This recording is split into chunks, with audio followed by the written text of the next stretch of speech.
It all started with a letter. Not an email, not a text, but an honest-to-God piece of paper, folded with menacing precision and tucked into the handle of my front door. It was a beige envelope, the color of weak coffee and institutional despair.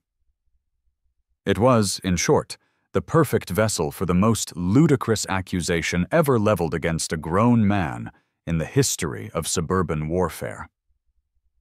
But I'm getting ahead of myself. First, you need to understand my sanctuary. My name is Frank Miller. I'm a freelance graphic designer, which is a fancy way of saying I spend 10 hours a day in my sweatpants, arguing with clients over which shade of blue screams synergy the loudest. The one upside of this digital serfdom is that I can work from anywhere. So, 6 months ago, I fled the concrete jungle of the city, a place where my upstairs neighbor practiced interpretive tap dance at 3 a.m., and the nearest patch of green was a patch of moss on a damp brick wall. I bought a small house in Oakwood Creek, a place so idyllically suburban it looked like it was grown in a lab for a sitcom pilot.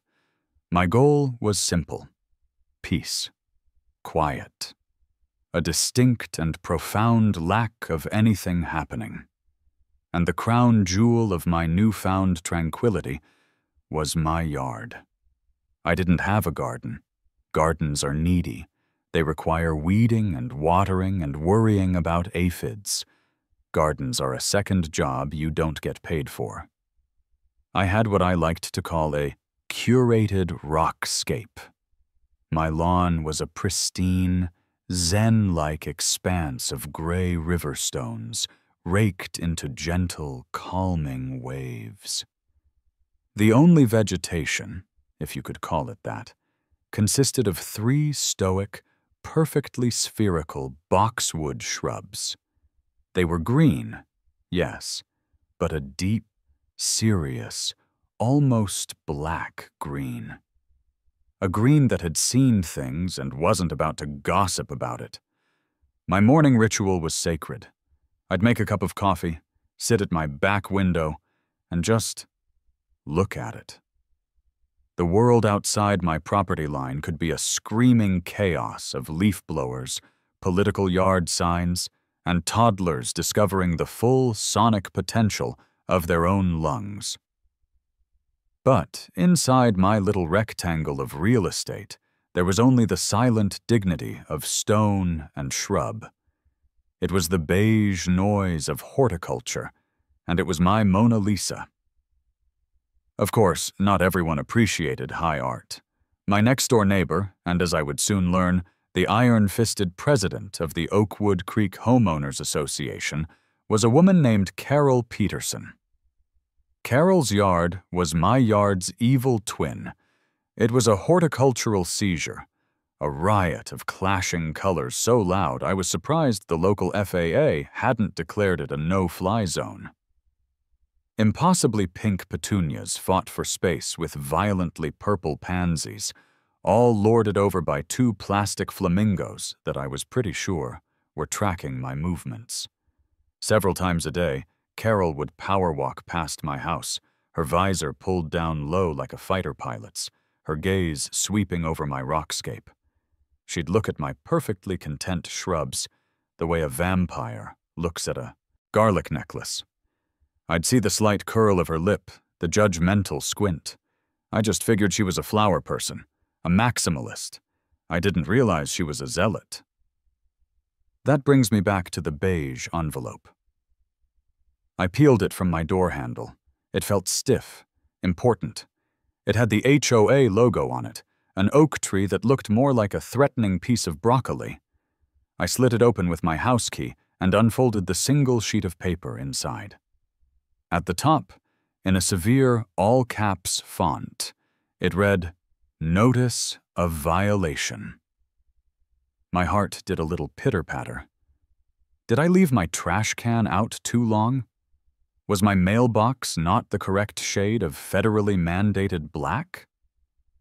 I scanned the document. My eyes landed on a grainy black and white photo of my beautiful, peaceful yard, and next to it, the description of my crime. Violation. Section 4, Article B, lack of aesthetic diversity and color. I read it again, and a third time. My brain simply couldn't process the words. Lack of color. It was an aesthetic accusation. They were fining my rocks for being too rocky. My shrubs were apparently not jazzy enough for the neighborhood. At the bottom of the page was the penalty. Fine. $50,000. A strange sound escaped my lips. It was halfway between a laugh and a choke. I stumbled inside, clutching the letter like it was a Dead Sea Scroll of pure stupidity, and immediately called my best friend, Dave. "They fined me," I said, my voice flat with disbelief. "Let me guess," Dave's voice crackled over the speaker. "You left your trash cans out for more than 6.5 minutes after pickup again?" "Worse," I said, sinking onto my sofa. "My garden, it lacks color." There was a moment of perfect silence on the other end of the line. Then came the unmistakable sound of Dave doing a spit take with what I assumed was his morning smoothie, followed by a fit of wheezing, gasping laughter that sounded like a dying sea lion. "They what?" he finally managed to get out between guffaws. "They fined your pet rock collection for not being festive enough?" "Apparently, my Zen garden is a monochrome blight on the community," I said, staring at the offensive letter. "I'm being penalized $50 for failing to be sufficiently whimsical." "This is the most suburban thing I have ever heard in my entire life," Dave said, his laughter finally subsiding into a steady chuckle. "So what are you gonna do? Buy a can of spray paint and tag your boxwoods?" "I'm going to be a reasonable adult," I declared. "I'm going to go over there and talk to her. There has to be a mistake." Oh, sweet, naive Frank. There was no mistake. There was only Carol. I marched across the lawn, my lawn, the one I was now renting from the color police, and rang her doorbell. It played the first few bars of Für Elise, which I found deeply pretentious. Carol opened the door, wiping her hands on a floral apron. She was holding a pair of pruning shears with a disturbing level of comfort. "Frank," she said. Not a question, but a statement. An accusation. "Hi, Carol," I said, holding up the letter. "I just wanted to talk about this notice. I think there might have been a misunderstanding." She didn't even glance at the paper. Her eyes, cold and calculating, met mine. "There's no misunderstanding, Frank. The bylaws are quite clear. Your yard is a visual void, a monochrome blight on this community. Frankly, it's depressing." "It's minimalist," I countered, my voice tight. "It's low maintenance. It's calming." "It's a violation," she snipped, giving the shears a little snip-snip in the air for emphasis. "We are a neighborhood of vibrant homes, Frank, not a gravel pit. I suggest you pay the fine and plant some zinnias. The approved color palette is on the HOA website, should you need guidance." She didn't smile. She didn't blink. She just stood there, the queen in her castle of chromatic chaos, sentencing my peaceful kingdom to death by petunia. I stared at her, then at the grinning plastic flamingo on her lawn, which seemed to be mocking me. The reasonable adult approach had failed. It had crashed and burned on the shores of Carol's psychotic need for color. I walked back to my house, defeated and fuming. An approved color palette? Guidance? This wasn't a neighborhood. It was a cult. And I had just been declared a heretic. Fine, I thought, as I slammed my front door. Fine. She wants color? I'll give her color. The adult was dead. The artist was about to be born. The rage simmered for a full 24 hours. It was a low, rolling boil in the pit of my stomach. I paid the $50 fine online, an act that felt like handing over tribute to a goblin king. Then, with a cup of furiously brewed black coffee, I sat down at my computer and navigated to the Oakwood Creek HOA website. I found the page she mentioned, Approved Landscape and Exterior Color Palette. It was a list of names that sounded like rejected paint swatches from a dollhouse factory. Sunshine Yellow, Periwinkle Blue, Cheery Cherry Red, Subtle Sage. It was a list of lies. There was nothing subtle about sage when it was being mandated by a neighborhood tyrant. My fingers drummed on the desk. My designer brain, the one I usually use to make corporate logos pop, began to whir. Carol wanted color. Carol wanted aesthetic diversity. She wanted vibrancy. The bylaws were specific on the lack of color, but deliciously vague on the application of it. They said nothing about flowers. They said nothing about taste. They had, in their hubris, left a loophole the size of a Mack truck. She wants color, I muttered to my empty house.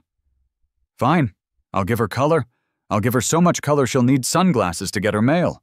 I'll give her color that moves, color that annoys. My fingers flew across the keyboard. Annoying, colorful yard decorations. HOA revenge ideas legal. Weaponized tackiness. Bulk lawn ornaments. The algorithm, sensing my righteous fury, worked its divine magic. And then I saw it, a website for a wholesale supplier. The page was a dizzying assault of primary colors. The product? Garden pinwheels. Not just a few, hundreds, thousands, pinwheels of every size, every shape, every color imaginable. Classic rainbow spirals. Mylar ones that flashed like diamonds. Big flower-shaped ones. Tiny ones that could be planted like a plastic crop. A slow, maniacal grin spread across my face. It wasn't just color. It was kinetic color. It was color that would spin and dance and shimmer with every gust of wind. It would be a silent, shimmering, perpetual motion machine of pure, unadulterated spite. It was perfect. I spent the next hour in a frenzy of online shopping. I added 200 classic rainbow pinwheels to my cart. Then 100 of the larger silver mylar ones for maximum reflectivity. 50 of the giant, 7-foot-tall ones that looked like props from a children's television show on acid. Another 150 of the smaller, flower-shaped ones to fill in the gaps. My credit card whimpered. I ignored it. I clicked, Confirm Purchase. An email immediately pinged in my inbox. Your order of 500 assorted pinwheels has been received. I sat back, my heart pounding with a giddy mix of horror and exhilaration. I had the ammunition. Now I needed an army, or at least a guy with a truck. Planting 500 pinwheels by myself would take a week, and would look like a deranged gopher had a seizure in my yard. No, this had to be professional. It had to look intentional. It had to be an installation. I started calling local landscaping companies. The first call did not go well. Johnson's Lawn and Garden, this is Bill. Hi, Bill. I have a somewhat unusual landscaping project I was hoping to get a quote on. Okay, what are we talking? New sod, irrigation system, retaining wall? I need a professional installation of approximately 500 multicolored garden pinwheels in my front yard. There was a silence so profound I thought the call had dropped. Sir, you want us to plant pinwheels? Correct, in a dense, grid-like pattern. Sir, we do sod and irrigation, he said, his voice laced with the kind of confusion one usually reserves for explaining a tax form. He hung up. The second call was even shorter. Is this a prank call? Click. I was starting to lose hope. Maybe my grand vision was destined to remain a vision. I scrolled further down the search results, past the glossy corporate landscapers, into the digital back alley of the service industry. That's where I found it. A simple, no-frills listing. Sal's Odd Jobs and Landscaping. If it's in your yard and you don't want to do it, call Sal. It was a long shot, but I was desperate. A grizzled, weary voice answered on the second. Ring. Yeah, what did you break? Sal? Last I checked. What's the job? I have it's an unusual installation project. Kid, last week I had to retrieve a prosthetic leg from a septic tank. The voice grumbled. Try me. I took a deep breath. I need you to professionally install approximately 500 multicolored high-velocity spinning pinwheels in my front yard. Another long, profound silence. I held my breath. I could hear him breathing on the other end, the sound of gears turning in a mind that had clearly seen the strange underbelly of suburban life. Finally, he spoke, his voice low and conspiratorial. The relief that washed over me was biblical. You have no idea. A low chuckle rumbled through the phone. I have an idea. Oh, I have an idea. I'll be there in an hour. This is the kind of job I live for. Just one question. What's your budget for spite? Sal was a masterpiece. He was a man in his late 50s, with a sun-beaten face, a faded baseball cap, and hands like worn leather gloves. He pulled up in a beat-up pickup truck that looked like it had survived a minor war, and a German shepherd with one cloudy eye sat patiently in the passenger seat. He took one look at my serene rockscape, then at the HOA letter I handed him, and then over at Carol's neon jungle of a yard. A slow grin spread across his face, revealing a gold tooth. Oh yeah, he said, nodding slowly. This is a classic Peterson. She tried to get the city to condemn my truck once for rust accumulation. Lady's got a vendetta against anything that isn't brand new and shiny. He clapped me on the shoulder. Don't you worry, kid. We're gonna give her shiny. For the next hour, my dining room became a war room. Sal was not just a landscaper. He was a strategic genius of petty vengeance. We laid out a blueprint of my yard on graph paper. We discussed wind patterns, sun angles, and color distribution. Okay, here's what we do, he said, tapping the paper with a calloused finger. We put the big 7-footers here, along the property line with her house. They're tall enough to be seen from her kitchen window. They'll catch the afternoon sun, see? The reflection off that mylar is going to be a real son of a gun.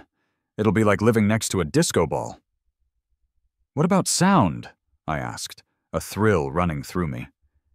Do they make a sound? Sal's eyes lit up. Oh, you get 300 or 400 of these things humming in a stiff breeze. It's not loud. That's the beauty of it. It's a gentle whir, just constant, just on the edge of your hearing. It's the kind of sound that burrows into your brain. It's like being attacked by a swarm of tiny, cheerful plastic bees. It's a symphony. 2 days later, a massive delivery truck, far too large for our quiet suburban street, rumbled to a stop in front of my house. 2 men unloaded box after box after box onto my driveway. A tower of cardboard began to grow, each box emblazoned with the words, "Kaleidoscope Spinners." I felt a brief jolt of panic, a real, "what have I done?" moment. Sal, who had arrived just minutes before, clapped me on the back, snapping me out of it. No turning back now, kid, he grinned. It's glory or death. Sal and his 2-man crew worked with the precision of a special forces unit. They weren't just sticking plastic in the ground. They used a power auger to drill perfectly uniform holes. They used levels to ensure each pinwheel stood perfectly upright. They followed our graph paper blueprint with religious devotion, creating a dense, mesmerizing grid. They worked quickly, efficiently, a whirlwind of activity. Neighbors started to appear. A curtain would twitch, a door would open a crack. Mr. Henderson from across the street, who was perpetually watering his lawn, just stood there, hose in hand, his mouth slightly agape. No one said anything. They just watched, their faces a mixture of confusion and awe. Carol, blessedly, was nowhere to be seen. It was the calm before the storm. By late afternoon, they were done. Sal's crew packed up their tools, leaving my yard utterly transformed. My beautiful minimalist rockscape was gone.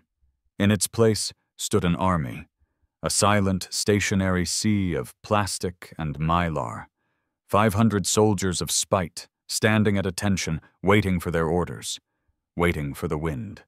Sal and I stood on the sidewalk, admiring our work. He had his hands on his hips, a look of profound satisfaction on his face.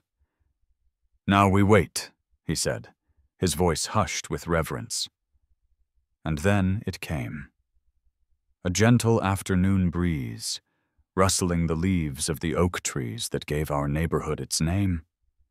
It whispered down the street, a harbinger of chaos. It hit the first row of pinwheels, then the second, then the third. As one, my yard erupted. It sprang to life in a silent, hypnotic explosion of motion. Reds, blues, yellows, greens, and the blinding flash of silver all began to spin. It wasn't just a yard anymore. It was a living, breathing entity, a shimmering, psychedelic vortex of color. It was simultaneously the most hideous and the most magnificent thing I had ever seen. Sal wiped a single, manly tear from the corner of his eye. It's beautiful," he whispered. "My masterpiece." I could only stare, mesmerized by the monster I had paid to create. "I've created a monster," I breathed. "A beautiful, petty, plastic monster." I paid Sal, adding a hefty tip for artistic interpretation. He handed me his card. "Call me when she escalates," he said with a wink. "Phase 2 can involve solar-powered lights and a whole lot of wind chimes." He got in his truck, gave me a little salute, and drove away, leaving me alone with my new, spinning, shimmering reality. I slept like a baby that night, lulled to sleep by the faint, gentle whirring sound that now emanated from my front yard. It was the sound of victory. The next morning, I made my coffee, and instead of going to my back window, I went straight to the front. I peeked through the blinds like a sniper in his nest. The pinwheels were spinning lazily in the morning air, a cheerful, chaotic dance of light and color. And there, on the border of her own lawn, was Carol. She was frozen mid-stride, a gardening trowel clutched in her hand like a dagger. Her jaw was slack, her eyes, wide with a mixture of horror and disbelief, were fixed on my yard. She looked like she had just witnessed a spaceship land. For a full minute, she didn't move. I could practically see the error messages flashing behind her eyes as her brain tried to process the scene. Then, the disbelief curdled into pure, unadulterated fury. Her face turned a shade of red that wasn't on the HOA's approved palette. The trowel fell from her hand with a dull thud. She marched across her lawn and onto mine, a clear trespass, I noted, and hammered on my front door. I took a deep, calming sip of coffee and answered it, a polite, neutral smile on my face. "Good morning, Carol," I said cheerfully. "Lovely day, isn't it? Just the right amount of breeze." Her voice was a low, trembling hiss, like a leaky pressure cooker about to blow. "What is this?" I feigned a look of innocent confusion. "This? Oh, this is my solution. I took your feedback to heart. You said my yard lacked color and aesthetic diversity, so I fixed it. I wanted to make sure I was in full compliance with Section 4, Article B." "This is a mockery," she seethed, gesturing wildly at the spinning vortex behind her. It's visual pollution. It's tacky." "Tacky is a subjective term, Carol," I said, taking another sip of coffee. "The bylaws say nothing about tackiness. They just say color. And look at that one." I pointed to one of the giant 7-footers. "The big rainbow one. That's a full spectrum of vibrancy. It's practically bursting with community spirit. Do you see a single shade of beige out there? Nope. Problem solved." "You will be hearing from the HOA's legal counsel," she shrieked, finally losing her composure.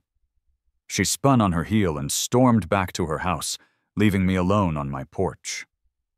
I leaned against the doorframe, a genuine, unrestrained smile spreading across my face. It was the best $50 I had ever spent. 2 days passed. The pinwheels spun. The sun glinted. The faint whirring became the new soundtrack of my life.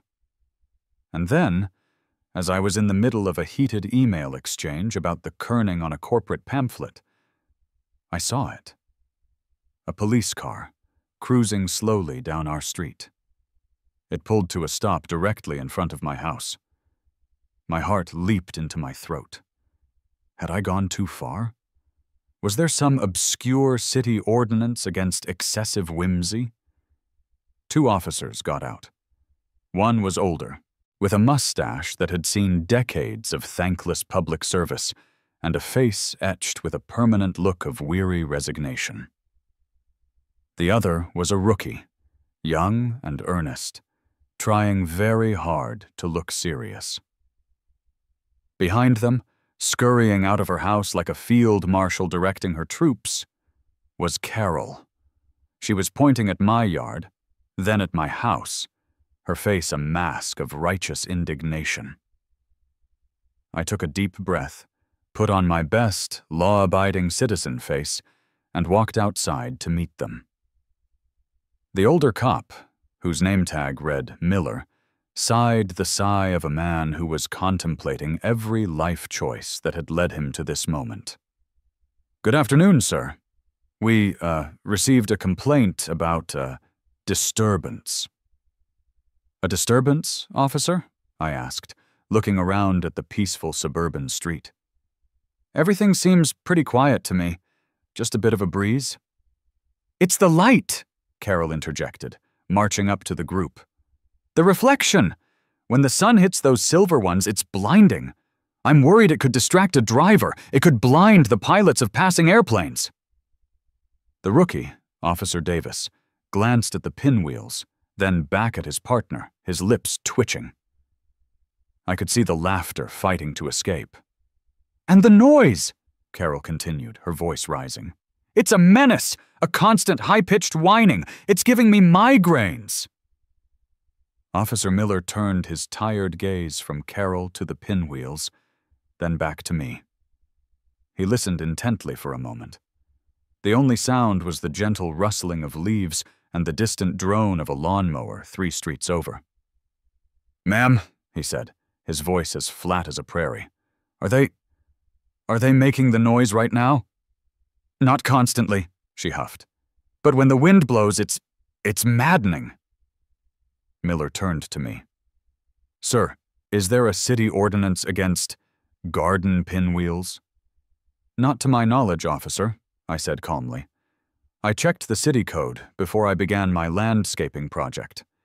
They qualify as lawn ornaments, and as you can see, they're all well under the 3-foot height limit, with the exception of those few decorative accent pieces. I gestured to the 7-footers. Just a man who loves color, trying to beautify his property. Officer Miller pinched the bridge of his nose. "Ma'am," he said, turning back to Carol, "there's no law being broken here. I can't write a ticket for reflective spinning. This is an HOA matter, a civil issue. Please do not call 911 again unless there is an actual life-threatening emergency." Carol looked like she might explode. The officers tipped their hats to me and walked back to their car. As Officer Davis got into the passenger seat, he caught my eye and gave me a barely perceptible nod, his entire body shaking with suppressed laughter. The car pulled away, leaving Carol standing on the sidewalk, utterly defeated. I gave her a polite little wave. She looked at me, with pure venom in her eyes, before retreating back into her floral fortress.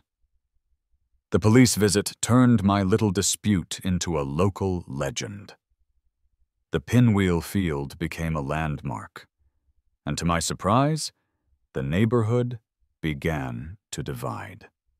I'd expected universal scorn, but that wasn't what happened. One afternoon, I found a Tupperware container on my porch. Inside were a dozen still-warm chocolate chip cookies and a handwritten note on floral stationery. "Thank you," it read. "I haven't smiled this much in years. Carol fined me last spring because my garden gnome was non-compliant. Keep fighting the good fight. Eleanor Gable, 1118. A few days later, a young couple I'd seen walking their toddler stopped in front of my house. The little boy was mesmerized, his finger pointed, his eyes wide with wonder. "Excuse me," the mom said sheepishly. Can we just watch them for a minute? It's the only thing that stopped Timmy from crying all day." I told them to stay as long as they liked. I realized I had accidentally stumbled into a rebellion. I wasn't just a spiteful homeowner anymore. I was a folk hero. I was the Pinwheel Patriot, the standard-bearer for everyone who'd ever been cited for having the wrong color welcome mat or a basketball hoop that was deemed visually aggressive. Of course, this only enraged the opposition further. A new beige envelope appeared on my door. This time, the charges were more severe. Violation, Section 9, Article C, light pollution and reflective nuisance, and violation, Section 12, Article A, noise nuisance. The fine was no longer a paltry $50, it was now $500 and $100. Carol had escalated. She had declared all-out war. A lesser man might have folded. A lesser man might have paid the fine and taken down the Pinwheels. But I was no longer that man. I was a symbol. I had a duty to my people. I picked up the phone and dialed the number on the business card Sal had given me. "Yeah, what'd you break?" his gruff voice answered. "Sal, it's Frank. She's doubling down. Light and noise pollution." I could hear the grin in Sal's voice. "Light pollution, huh? Kid, she just handed us the keys to the kingdom? She thinks that's light pollution? Oh, she has no idea what light pollution is. It's time for Phase 2. 2 days later, another series of boxes arrived. This time they were smaller. Inside were 100 solar-powered, color-changing LED pinwheels, and a dozen sets of what the box described as gentle harmony wind chimes. Sal came by after dark. We worked like stealth operatives under the cover of night, replacing 100 of the regular pinwheels with their solar-powered brethren and strategically hanging the wind chimes from my porch and the low-hanging branches of my single, non-compliant oak tree. When we were done, we stood back to admire our work. As the last bit of daylight faded, the new pinwheels came to life. My yard was no longer just a kinetic sculpture. It transformed into a silent, pulsating, psychedelic rave. A gentle, color-shifting glow emanated from the lawn, cycling through blues, purples, greens, and reds. And with the slightest breeze, a chorus of chimes joined the symphony, a maddeningly gentle, ethereal ting-ting-tinkle that promised to drive anyone seeking perfect silence completely and utterly insane. Sal looked at the glowing, chiming, spinning masterpiece. "Now that," he said with profound satisfaction, "is a nuisance." The addition of lights and sound was the final straw. It was like I had taken the unholy trinity of HOA violations, color, light, and toward noise, and built a shrine to them on my front lawn. The very next day, a notice was posted on every lamppost and in the community's shared mailbox kiosk. It was a summons. Emergency HOA meeting. Agenda. 1. The immediate removal of the nuisance installation at 124 Willow Lane. The font was bold. It was underlined. It was the bureaucratic equivalent of a duel at high noon. This was it. The final showdown. My personal OK Corral, but with more passive aggression and fewer cowboys. I felt a strange mix of terror and exhilaration. For the next 3 days, I prepared. I didn't just reread the HOA charter. I studied it. I practically memorized it. I printed out copies of the bylaws, my original violation letter, the second violation letter, and high-resolution glossy photos of my pinwheel installation at various times of day. I even prepared a short, concise speech. Dave offered to come for moral support, promising to heckle the old lady if things go south. I told him his presence was support enough, but to please refrain from heckling, at least until I gave him the signal. The night of the meeting, the community center's multi-purpose room was packed. I had never seen more than 10 people at one of these things, usually just to argue about the budget for pool chemicals. Tonight, there were at least 50. The room was clearly divided. On the right side sat Carol's faction, grim-faced, khaki-clad disciples of conformity who looked at me like I had personally set fire to their rose bushes.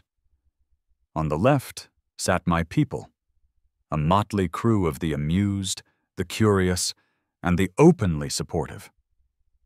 Eleanor Gable, the cookie lady, sat in the front row and gave me a discreet thumbs up. The young couple with the toddler gave me a weary but grateful smile. The meeting was called to order by a nervous-looking man named Bob, the HOA's treasurer. He quickly dispensed with the pleasantries and turned the floor over to Carol. She strode to the podium at the front of the room with the confidence of a prosecuting attorney delivering her closing argument. She adjusted the microphone, took a deep breath, and launched into a tirade. "Friends, neighbors," she began, her voice dripping with manufactured concern. "We are gathered here tonight because our community is under threat. A threat to our harmony, a threat to our aesthetic integrity, and a threat to our property values." She paused for dramatic effect, her eyes sweeping the room. "For years, we have worked together to build Oakwood Creek into a shining example of suburban excellence. We have standards. We have rules. These rules are not meant to punish. They are meant to protect. They protect the investment we have all made in our homes. But recently, a certain element has decided that these rules do not apply to them." Her gaze fell on me. An installation of tacky, childish, and frankly aggressive plastic novelties has been erected at 124 Willow Lane. A murmur went through her side of the room. This eyesore is not just a violation of our bylaws regarding color. It is a deliberate mockery of everything we stand for. It creates light pollution with its garish flashing. It creates noise pollution with its incessant jingling. It is a beacon of disrespect, and it must be removed." She concluded her speech with a flourish, her face flushed with righteous zeal. "We must vote to compel Mr. Miller to remove this nuisance at his own expense, immediately." A smattering of applause came from the khaki corner. Bob the treasurer looked at me nervously. Frank? Mr. Miller? Would you like to say anything?" I calmly walked to the podium, my folder of documents in hand. I placed them neatly in front of me and looked out at the assembled faces. I didn't raise my voice. I didn't get angry. "Good evening," I began, my voice steady. "My name is Frank Miller, and I live at 124 Willow Lane. You may know it as the Pinwheel House." A few chuckles came from my side of the room. "A few weeks ago," I said, holding up the first letter, "I received this notice. A notice from our HOA, presided over by Ms. Peterson, fining me $50. I held it so everyone could see. The violation was for a lack of color. It didn't specify what kind of color. It didn't mention flowers. It didn't say you must plant zinnias. It just said my yard was too bland, that my rocks and shrubs were, and I quote, an aesthetic blight. I placed the letter down. So I complied. I am a law-abiding resident, after all. I added color, a lot of it. I would argue my yard now has more aesthetic diversity per square foot than any other property in this entire neighborhood. The bylaws are vague, and I interpreted them to the best of my ability. I then held up the second letter. Then I received this notice for $500. This one was for light pollution and noise nuisance. Now, these are interesting terms. The charter, and I opened my copy, defines a noise nuisance as a sound that is unreasonably loud or disturbing. My wind chimes are sold as gentle harmony chimes. Their decibel level is lower than a whisper. As for the light, the ordinance simply forbids excessively bright or flashing lights. My solar pinwheels emit a soft, ambient glow. Is it brighter than, say, the oversized, non-approved holiday light display that the Hendersons put up every Christmas? I would argue it is not. Carol sputtered from her seat. "That's different. That's festive." I ignored her. This isn't about bylaws. This is about control. This is about one person's narrow, subjective definition of what is acceptable. A yard is personal property. It's a form of personal expression. My expression was quiet and minimalist. I was told that was wrong. So I tried a new form of expression, one that is loud, vibrant, and, as it turns out, perfectly in compliance with the vague and poorly written rules we are all forced to live by. A silence hung in the air. I had laid my case out, not with emotion, but with cold, hard, bureaucratic logic. I had used their own weapons against them. Then a voice cut through the tension. It was Eleanor Gable. She stood up, her small frame trembling slightly, but her voice was firm. "He's right," she said, looking directly at Carol. "I, for one, love the Pinwheels. They make me happy. Carol, you fined me $75 last year because my bird bath was, and I quote, not a pre-approved shade of terracotta. You sent 3 letters to the Hendersons telling them their son's basketball hoop was visually aggressive. This has never been about community. It's been about your control." Another neighbor stood up. "Yeah, my kid loves watching them on our way to school every morning. It's the best part of his day." From the back of the room, a voice boomed, "Power to the Pinwheels!" It was Dave. I couldn't help but crack a smile. The room began to buzz. People were talking, nodding. The tide had turned. Carol, seeing she was losing the room and her iron grip, stood up abruptly. This is ridiculous. We need to vote. Bob, call the vote. Bob, looking terrified, stammered, Okay. All in favor of the motion to compel Frank Miller to remove the installation at 124 Willow Lane. Please raise your hand. I held my breath. Carol and her entire row of supporters shot their hands into the air. Maybe 10 or 12 hands in total. And all opposed? Bob asked, his voice barely a whisper. A forest of hands went up. My side of the room, the people in the middle, even a few sheepish-looking people from Carol's side. It wasn't even close. It was a landslide. The motion was overwhelmingly defeated. A smattering of applause broke out, which quickly grew into a genuine ovation. Bob meekly banged his gavel. The motion fails. Meeting adjourned. Carol stood frozen at her seat, her face a thunderous mask of defeat. Her reign was over. I was surrounded by neighbors, slapping me on the back, shaking my hand. Eleanor Gable gave me a hug. For the first time since moving to Oakwood Creek, I felt like I was actually part of a community. A weird, dysfunctional, but ultimately supportive community. I had won. The war was over. The victory was sweet. For a week, my yard remained a glowing, spinning, chiming monument to the fall of a petty tyrant. Kids would still stop by to watch it. Neighbors would give me a knowing nod as they drove past. Carol, on the other hand, became a ghost. Her power walks ceased. Her curtains remained drawn.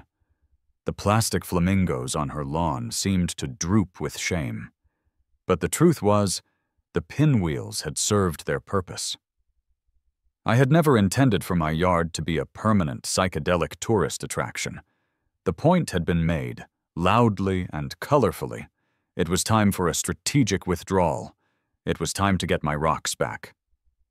I picked up the phone and called the one man I knew could handle the decommissioning. Yeah, what did you break? Sal's familiar grumble came through the line.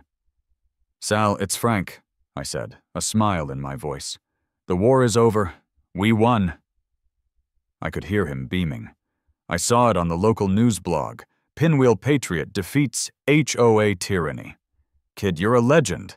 I told my wife I was the logistical mastermind behind the whole operation. She was very impressed. So, what's next? Phase 3? I've been looking into animatronics. We could do a whole pirate theme. I laughed.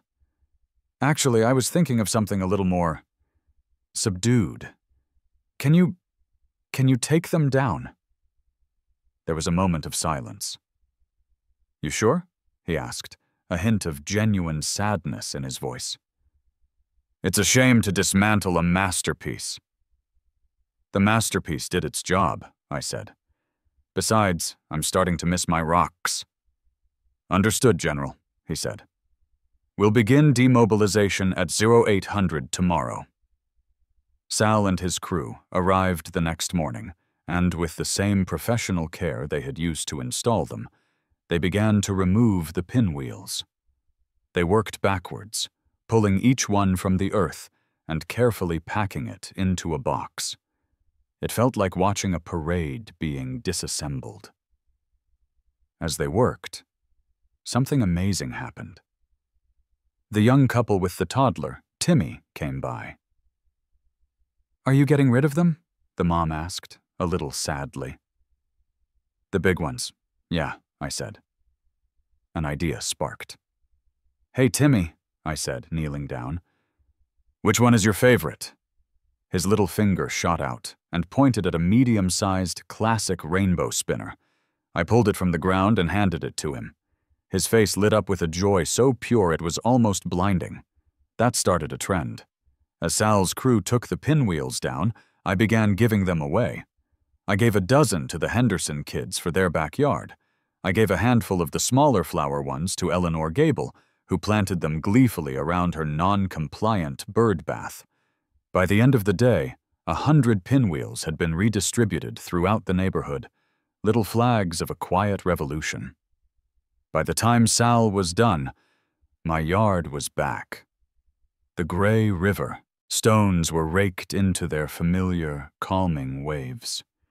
The 3 boxwood shrubs stood as stoically as ever. It was my sanctuary again, peaceful and quiet. But it was different now. It didn't feel like a retreat anymore. It felt like a choice. Well, almost the same. Before Sal left, I had him do one last thing. In the exact geographic center of my rockscape, where it could be seen from the street, from my window, and most importantly, from Carol's kitchen, I had him plant a single, solitary monument. It was the big one. The 7-foot-tall mylar rainbow one. The one he had called a real son of a gun. He secured it deep in the earth, a lone sentinel in a sea of gray. The war might be over, I told him, but you always leave up a monument to remember the fallen, and to remind any passing tyrants that you've still got a whole platoon of reinforcements in the garage. Sal just grinned, tipped his cap, and left. And that's how life is now. I have my peace, I have my quiet, I have my morning coffee ritual. I sit at my back window and admire my rocks. But my favorite view is from the front. This morning, just like every morning, I stood in my kitchen, coffee in hand, and looked out. And just like every morning, Carol came by on her power walk. She's started them up again, but her pace is less aggressive now, her gaze less judgmental. She glanced at my yard. She saw the stones, the shrubs, and the lone, magnificent pinwheel spinning slowly in the morning breeze. It caught the sun, casting fleeting, dancing rainbows onto my window pane. Our eyes met for a brief second through the glass. She didn't scowl. She didn't sneer. She just gave a tight, almost imperceptible nod and kept walking. I smiled and took a sip of my coffee. I had my sanctuary back, but this time it was on my own terms, and it had just a little bit more color.